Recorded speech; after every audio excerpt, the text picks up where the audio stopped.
all of the difficulties, and we don't want to look at it so detailed that we forget the overview either. So you have had handouts on paper. Some of them are in the foyer. If I allude to one that's not out there anymore, we can probably get another copy. It's probably significant that you have the overall outline, a very simple outline, not detailed at all, to figure out where we are in the book. But the book has little divisions in it that are pretty evident. So we'll get to like we did last time, chapter 12 depicted a woman, and someone was after her. She was about to deliver a child. So we looked at that a little bit last time. We can automatically think of the woman who gave birth to the man-child who will rule the nations with a rod of iron, and figure out who that is. If we go with a literal interpretation, then again people say, well, we have Old Testament figures here, but we are in the New Testament. So John does use Old Testament figures all over in this book. So we perceive that what would we call it? The believers of all time are depicted as God's people. In the old era, they were chosen at times, the children of Israel. But may I say in passing, were the children of Israel the only ones saved? We'll have a sermon someday on that, and the preacher can do it. And I did not know that the Bible teaches that all Gentiles were lost. Romans 2 comes to mind and so forth. But anyway, we'll look at that another year, Lord willing. Today we are at Revelation tail end of chapter 12, only for the purpose of reading that last verse. The dragon waxed, my old version says, wroth with this woman, and went away to make war with the rest of her seed. Well, who are they? That keep the commandments of God and hold the testimony of Jesus. So there is where the dragon went. Who's the dragon? Devil. Everybody knows the red dragon, the devil. Okay. And he stood upon the sand of the sea, chapter 13. Now, I mentioned something earlier, and we need to make this go quickly. So, Mark, if you want to put Great City up there on the screens, I appreciate that. We were at chapter 11 last time. As we put it in our discussions after class, we were flying along at 30,000 feet over several chapters, and we couldn't see things in great detail because we're going quickly. But at chapter 11, verse 8, which you need to peek at to know what I'm talking about, look at chapter 11, verse 8. And so you'll see in the reading, in the last of that verse, where the Lord was crucified. So you'd automatically think of Jerusalem. Fine. But the thing that needs to be hung on to is describing dead bodies in that verse 8 in the street of the great city. And then it names Sodom. What happened to Sodom? Fire, this destroyed, fire and brimstone. Egypt, the plagues got Egypt. The Lord turned out victorious there, obviously. And then the other would be Jerusalem. Well, this verse is a key verse when people argue about when the book was written. Some want to say Jerusalem, then, is mentioned here as an indication that it was still standing, but that won't hold, because the other two are cities that were destroyed. So the logic won't hold. By consistency, you might say, all three, Sodom, Egypt, Jerusalem, were all destroyed when the book was written. It could be looked at that way as well. On the graphic about the great city, John consistently uses that expression, great city, and is speaking of Babylon. So in 11, verse 8, that we're investigating briefly, it uses the expression great city. But in the latter part of the book, when Jerusalem is mentioned, it is called the holy city. So there again, I do not know that we ought to take Jerusalem alluded to in verse 8 of chapter 11, where the Lord was crucified, and put the holy city with the great city that refers to Babylon. So much for that.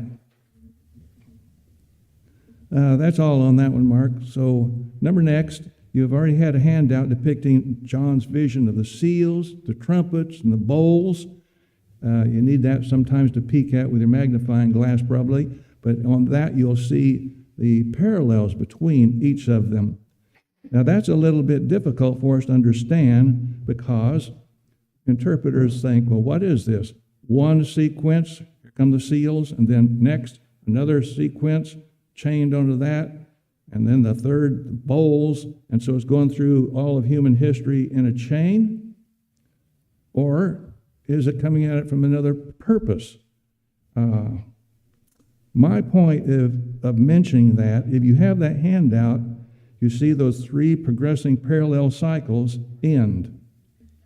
And not only in the chart, but in the Bible itself.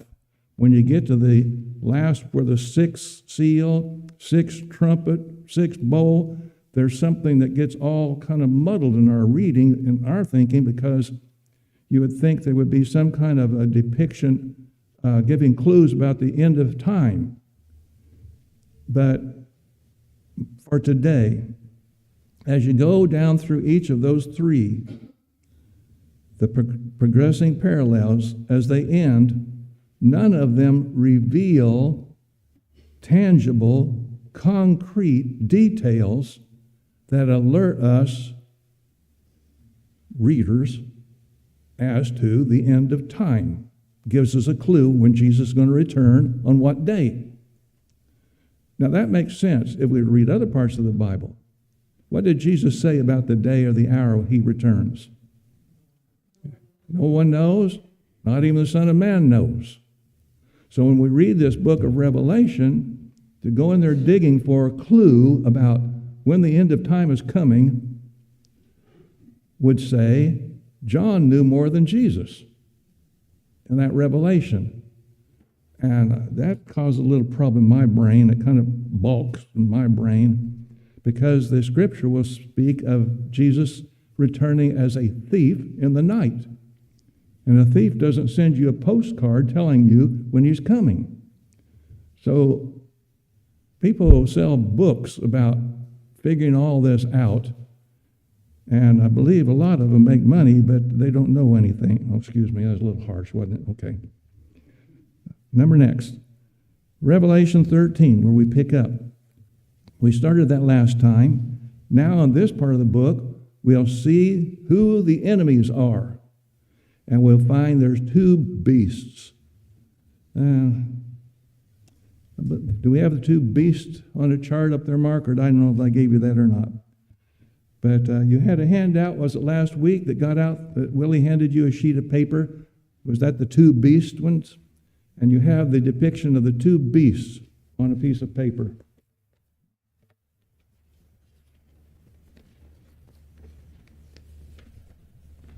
Kind of like this job.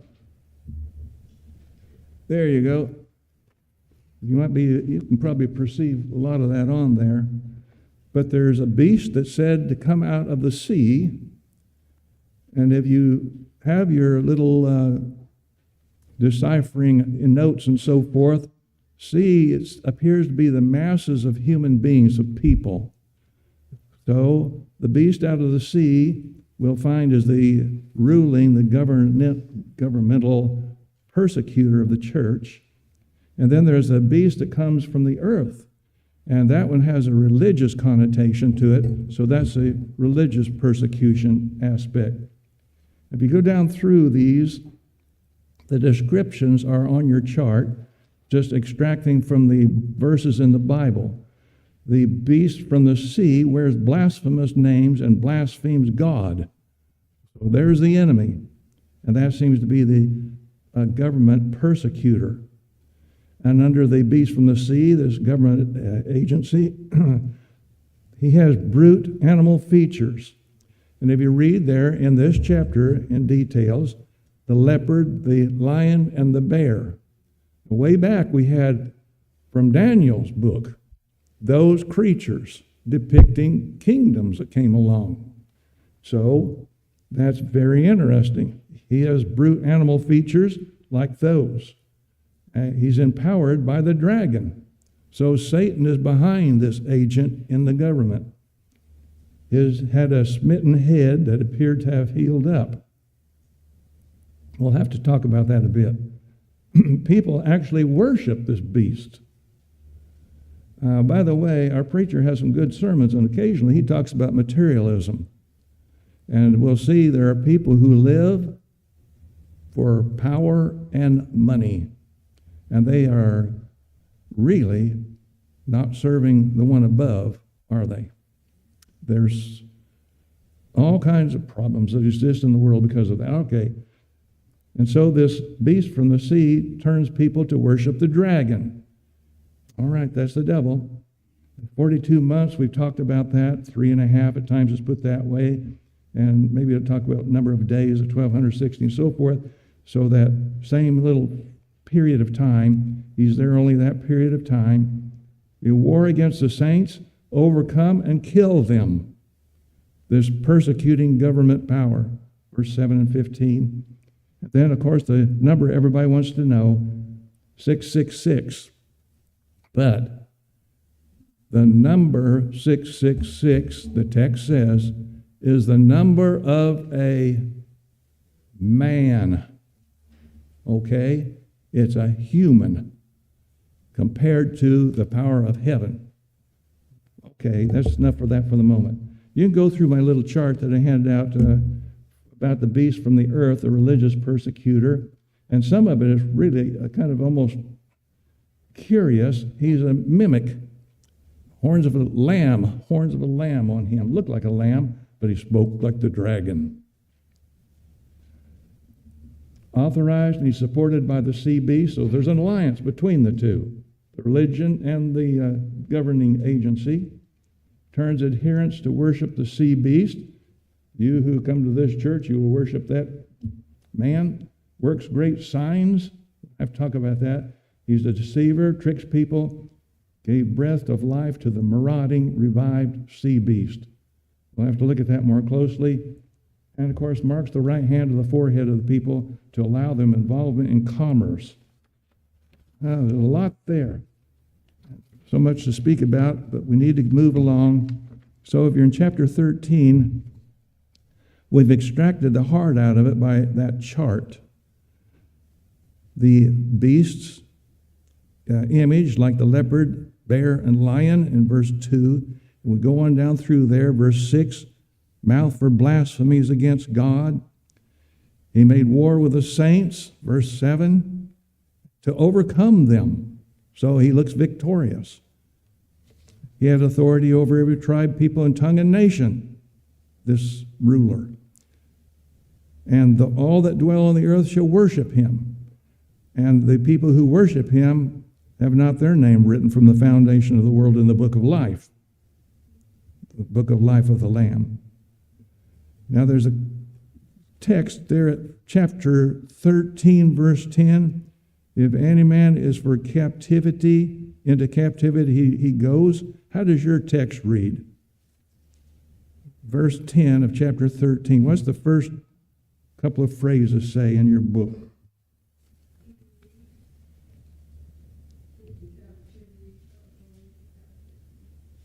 Yes. Mine reads it, if any man is for captivity. Is that what yours all indicate to you?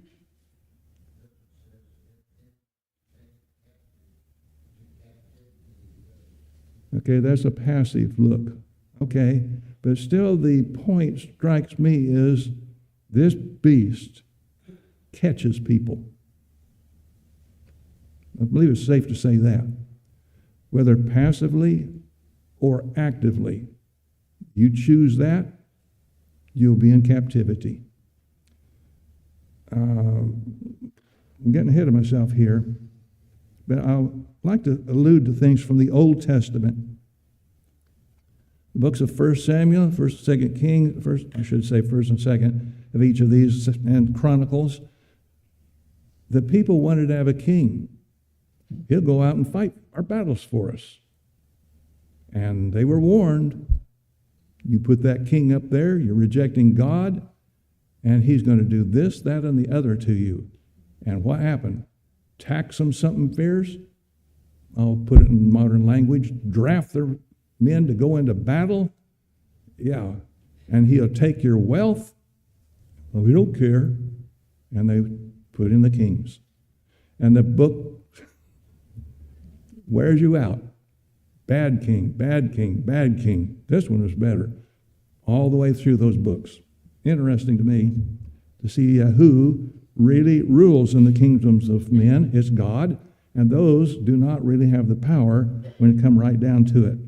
So in contrast to chapter 13, chapter 14 would depict followers of the Lamb. Okay, there's a lot left I didn't go by very detailed. At the tail end of chapter 13, we need to read it 11. I saw another beast coming out of the earth. That's the second one. He had two horns like a lamb. So the appearance is something like the lamb, which is a sacrificial figure in the Old Testament expressions of worshiping God. But he spoke like a dragon.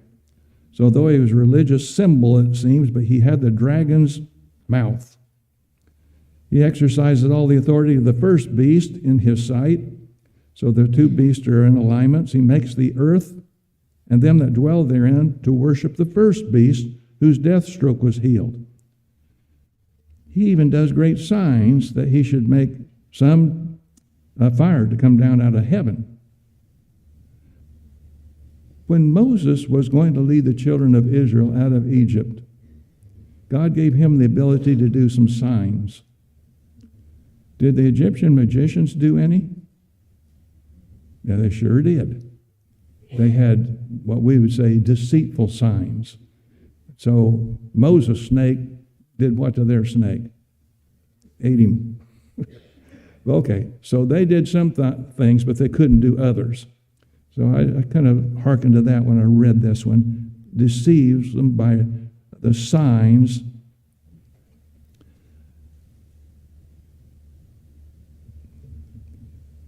Now, this makes us bogged down when it starts speaking of the beast who had the stroke of the sword and lived. Verse 15, it was given to him to give breath to it. And the image of the beast should both speak and cause as many as should not worship the image of the beast should be killed. This death stroke thing catches people when we read in this chapter. We'll note a little more about that if I can get a hold of it here in a moment. That'll be a point of focus. But the latter part of the chapter warns of those who had the mark on their right hand or on their forehead, apparently those who are in alliance. No man should be able to buy or sell save he that has the mark, even the number of the beast and the number of his name. So, if you have a business and you don't worship the beast, as a Christian, you don't have the mark of the beast on you, what's the outcome? Your business venture is hampered. It looks like it. And so sometimes people fall into alignment in order to make headway in commerce. But the Christians, they're not going to worship that beast. They're not going to worship the ruler, nor are they going to pay attention to the one who has the voice of a dragon coming out of his mouth. So that's the reason I mentioned again in verse 18 of chapter 13, though we may not comprehend everything about that 666, it falls short of 7, doesn't it? 3 times. But it's the number of a man. Okay, important to note, it's just a man. 14th chapter. Now we have a different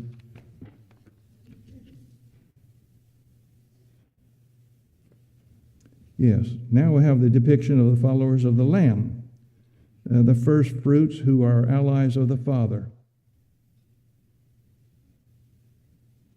And in this chapter, we find out what happens to those who worship the beast. All right, see if we can get this thing moving and make some headway now. There'll be there'll be questions when we're done with the book, all kinds of questions. But we're just trying to do as sketch as we can and get a hold of some of the high points. 14:1, I saw, behold, the Lamb standing on the Mount Zion. Zion was the city of what? The mountain of what city? Jerusalem. With him 144,000, having his name and the name of his Father written on their foreheads. That in contrast to the people who had the mark from the beast on their foreheads. I heard a voice from heaven, as the voice of many waters. This is powerful. The voice of a great thunder. The voice which I heard was the voice of harpers harping with their harps, and they sing as it were a new song before the throne. Now I read that in a clumsy fashion, but I want you to take note. The way this version reads, I heard. What'd you hear, John? As the voice of harpers harping with their harps. Were there real harps? No. Again, it's figurative language. It's a melodious, beautiful sound as the voice of a harp, and they're singing a new song. There's a new song mentioned when the children of Israel came out through the Red Sea, and Miriam got the ladies, and they began to sing, and it's recorded in the Old Testament in the book of Exodus, right? They sang a song glorifying God because of their deliverance. So there's the illustration. The 4 living creatures that we've read about earlier in the book, and the elders, all of them were there. No man could learn the song save the 144,000. Well, these are the people who are in a right relationship with God. They're purchased out of the earth. They're purchased by what? The blood of the Lamb. We see that all over this book. And now, my old version may not read exactly like yours in verse 4 of chapter 14. These are they that were not defiled with women. I'm going to stop right there. We have ladies in the audience. Does this book just down women? No. We just got through reading about the woman in chapter 12 who was protected by God, who gave birth to the man-child. All right, enough of that. They were not defiled with women, for mine says they are virgins. Now, you may not have the word virgin there. Who are we talking about?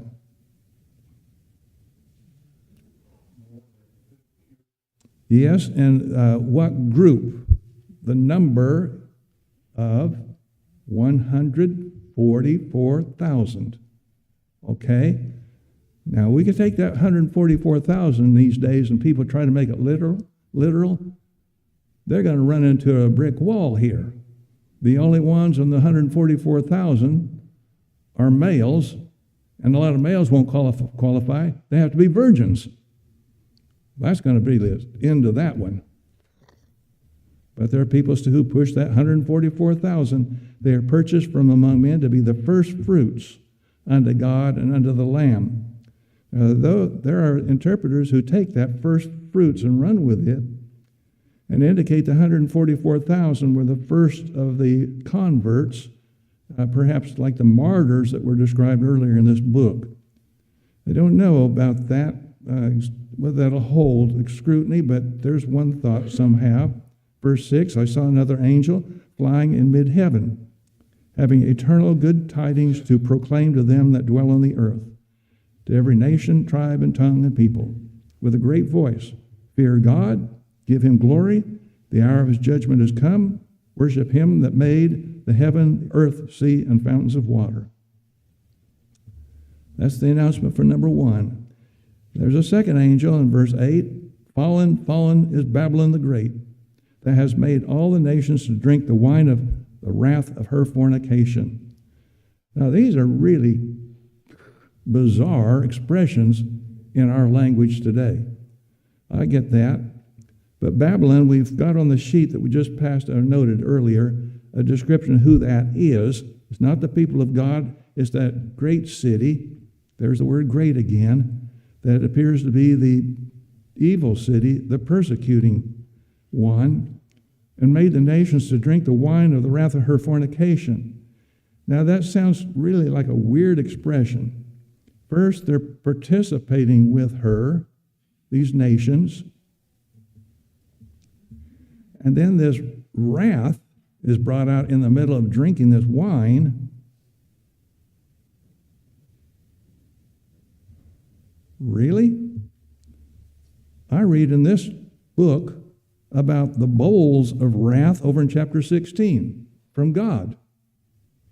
But here we have wrath connected with this man, this governing power. But that wrath is nothing compared to the wrath of God in the bowls that we'll read about later in the other part of the book of Revelation. So I found it interesting that the word wrath is in the middle of drink wine. Fornication in the Bible, yes, it could be used in a literal sense, but we're taking that in a figurative sense. So what does that mean in the figurative sense?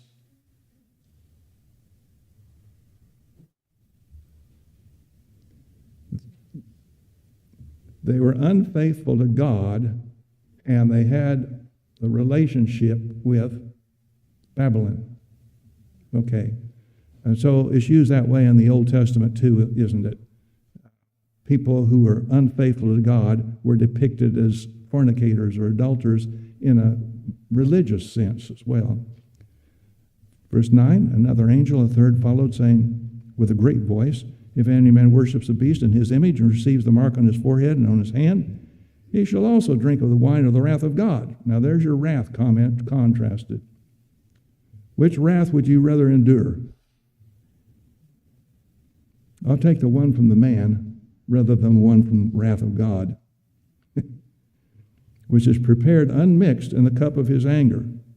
Now this unmixed is significant because in the custom of the people of the era who drank the wine, they, as a practice, cut it with water in half. And the wine was not some kind of spirits, as they put it these days, of liquor. It was the mild stuff. That's the reason the old version would read, the person who tarries long at the wine. If you're going to get drunk in those days, even with that mild stuff, you'd have to stay with it because it's not potent like the stuff that we get today at the liquor store. But anyway, it's not mixed, it's stout, and he shall be tormented with fire and brimstone in the presence of the holy angels and in the presence of the Lamb. The smoke of their torment goes up forever and ever. They have no rest night and day. Well, it doesn't sound like a happy outcome for those people. Here's the patience of the saints that keep the commandments of God and the faith of Jesus. Endurance, patience is necessary for us to come off victors. Don't quit. Stay steadfast. Hold on to faith. In the end, you're going to win. That seems to be the theme of this whole book and the whole Bible, really. Verse 13, I heard a voice from heaven saying, write, blessed are the dead who die in the Lord. From henceforth, says the Spirit, that they may rest from their labors, for their works follow with them. Now here's the blessing, not just from reading the book, but an actual blessing that comes to those who are marked with their forehead the name of God versus those who are worshiping the beast. Oh well, rest is coming to them. versus torment for the other. 14, I saw, behold, a white cloud, and on the cloud one sitting like unto the Son of Man, having on his head a golden crown, and his hand a sharp sickle. What is a sickle? It's not a bicycle. What's this sickle? Yes. Yes, the curvature, one that would cut down the grain, for example, and it was sharp. So, know whether you take this to be an angelic being in verse 14, or Jesus, whatever, coming with a sharp sickle to do a harvesting. Another angel came out from the temple, crying with a great voice to him that sat on the cloud, send forth your sickle and reap. The hour to reap is come. The harvest of the earth is ripe. And he that sat on the cloud cast his sickle upon the earth, and the earth was reaped. Well, that's the way to do work. Throw the sickle, and the whole place is reaped. Thought that was an interesting figure, didn't you? Okay. You ever read about the grain being taken into the garner of God in the gospel account? A harvest coming and a sorting by angels? Seems to be that here to me. Another angel came out from the temple which is in heaven, also having a sharp sickle. Another angel came out from the altar, he that hath power over fire. He called with a great voice to him that had the sharp sickle, send forth your sharp sickle, gather the clusters of the vine of the earth. All right, now that is a big tool to use on cutting grapes. Any of you cut grapes? What kind of a tool is used? You're probably about that long, had a hook on it, just a sharp-edged, curved blade. Yeah. Okay, I came from the land of fruits and nuts. I cut grapes, raisin grapes at that, okay? Watch out for the yellow jackets. Okay, so you're going to cut those grapes, the clusters of the vine of the earth, for her grapes are fully ripe. Ripe grapes. The angel cast a sickle of the earth and gathered the vintage of the earth, cast it into the winepress, the great winepress of the wrath of God. Now, look at that. What kind of grapes are these? Where are they going?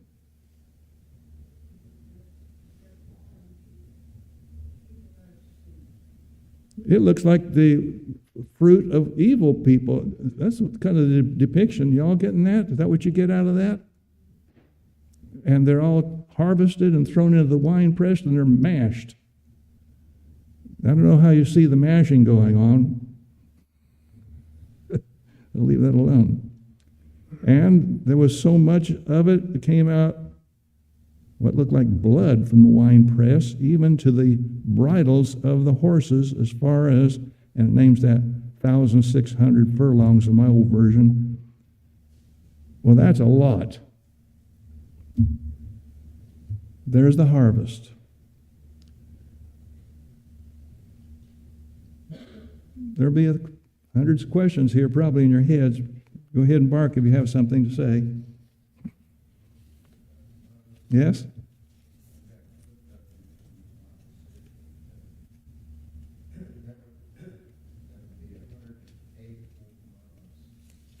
How many miles? 184 miles? A lot of them. Narrow is the gate that leads to life, right? What's the other way called? Broad way?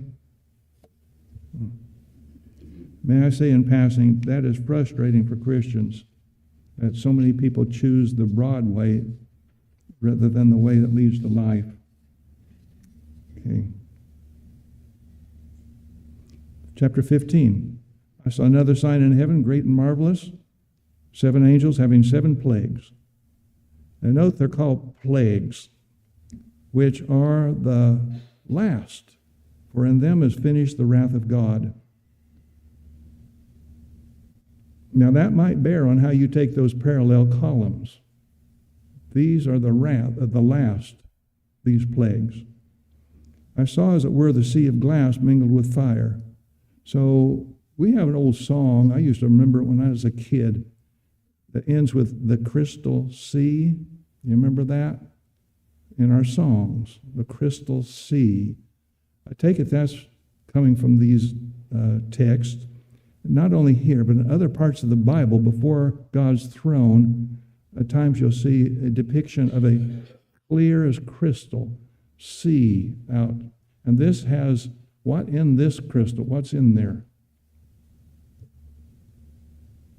Fire coming out of there. Okay, so there's a sea of glass, and then that came off victorious from the beast. All right, so these are the believers.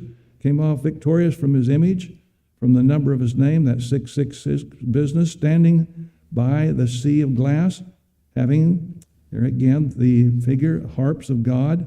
They sing as the song of Moses, sing the song of Moses, and the servant of God, the song of the Lamb. And here's the praise in verse 3 and 4. You are holy, all the nations shall come and worship before you. Your righteous acts have been made known. After these things, now verse 5, I saw the temple of the tabernacle of testimony in heaven was open. Now, I don't know if your translations read exactly the same there in verse 5 of chapter 15. The temple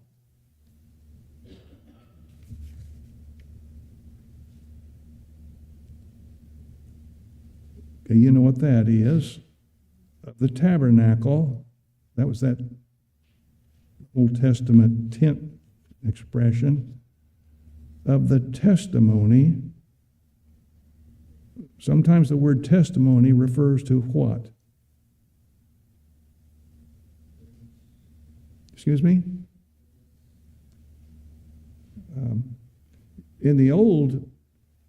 In the tabernacle, temple, and so forth, it would be the law, right? The testimony, we call that sometimes in the old part of the Bible. Okay, so that was there. There came out from the temple of the seven angels that had the seven plagues. There's the plague comment again. Arrayed with precious stone, pure and bright, girt about their breast with golden girdle. So here we have the plagues going to be coming out, and these will be connected with what's coming up. One of the four living creatures, we read about them earlier at the throne, gave unto the seven angels 7 golden bowls full of the wrath of God, who lives forever and ever. On another occasion in here, we spoke about angels of God being sent forth from the throne at times to do work on the earth. We don't see all of that. But it mentioned in the book of Acts, when that ruler Herod got up there and he made that great oration, and it was, people says, the voice of a God and not of a man. He took the glory that was due to God, and an angel of God did what? Smote him. And he was eaten of worms, is that what it says? And died. Well, somebody might say he got some bad pork. I don't know. Thing is, it credits heaven getting that guy. And I do not know that we begin to perceive what's going on up there. But once in a while we get a little glimpse like that, and it makes me say, there are things going on that we do not comprehend, where God and his ministers on the earth are doing things. Okay? I'm going to start preaching. Need to move on. Okay. So the bowls of wrath are coming. Temple was filled with smoke from the glory of God. And that's an allusion to the Old Testament. Whenever Solomon built his temple, didn't that happen? It was so full of the glory of God. But anyway, and from his power, none was able to enter the temple till the 7 plagues of the 7 angels should be finished. Now, if you're not able to enter, there's something that's going to delay that entry, and the plagues seem to be it, according to the tale of chapter 15. 16, I heard the great voice out of the temple, saying to the 7 angels, go, pour out the 7 bowls of wrath of God into the earth. Now, you have those charts, all right? Let's see here. That you've already had handed out that show these things occurring in the progressive parallel chart. So we don't need to repeat that, I don't guess. We'll just go right on by that. And you'll see these things at times connecting with the earlier trumpets. So the bowls of wrath come out, and the grievous sores on the beast. Were there sores in the plagues that came upon the cattle in Egypt? Yes. And verse 4, the waters are affected. It became as blood. Did the water get affected in the plagues of Moses? Yes. Same thing there. Verse 7, I heard the altar saying, Yea, O Lord God the Almighty, true and righteous are your judgments. Now that altar talking is really a strange expression, but we saw martyrs under the altar praying earlier in this book. Lord, how long? You hold on. Some things are going to happen yet. There are others who will also suffer what you have. So here we have the altar talking. And I think that's an interesting figure. Verse 7 we are. O Lord God the Almighty, true and righteous are your judgments. So these people are getting what they deserve, the altar says. And the fourth poured out his bowl upon the sun. Was there darkness in the plague at Egypt? Yes. Here we have something again. People scorched with great heat. They blasphemed the name of God who has the power over these plagues. They repented not. Now, we've read before, I think in chapter 9, toward the tail end of that one, about these things that occur on the earth are trying to get humans to wake up, see what their life is doing to themselves and others, repent. Listen to God, and if you do, you'll be blessed. But people are just stubborn. In spite of the plagues, they repented not to give him glory. Now verse 10. The fifth angel pours out his bowl upon the throne of the beast. His kingdom was darkened. They gnawed their tongues for pain. They blasphemed the God of heaven because of their pains and their sores. They repented not of their works. Same deal. They won't repent. Sixth one, the river Euphrates. All right, we mentioned that river before, I believe. The great river Euphrates to the kind of to the north there of the land of Canaan where Solomon had his reign, and that was the northern boundary. So he poured out his bowl in that great river Euphrates. The water there was dried up. Why? That the way might be made ready for kings that come from the sun rising. Now that was a typical route for invaders into, I'll call it Canaan. Cross that Euphrates, that barrier up there. And this is wide open. The river dried up. Come on through. That seems to be the message. I saw coming out of the mouth of the dragon, out of the mouth of the beast, out of the mouth of the false prophet. Isn't that convenient? In verse 13 of chapter 16, who are all ganged up together? The dragon, we call him the devil. They got a beast and a false prophet. So there'd be the sea beast and the false prophet. What's coming out of their mouth?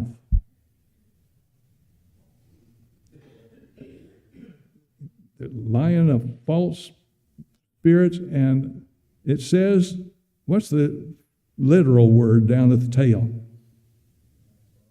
Frogs. That's a hoot. I say these false teachers, these evil people, croak like frogs. Oh, well. Sometimes you got to chuckle at some of these expressions. They're really interesting. So, 1, 2, 3. We have an evil trinity instead of the heavenly trinity. The heavenly trinity speaks the truth. The Spirit tells us the truth. The other speaks with a spirit that's unclean, this text says. So the dragon, beast, and false prophet alike coerce men by these three demonic, croaking, unclean frogs. Their deceptive message is to rally the foes of God. So if a person supposes this battle of Armageddon is literal, it's coming up, consistency requires him to expect the evil army at Armageddon to be headed by, if you're going to be literal, a committee of 3 frogs. That's what I have to say about that. We're out of time.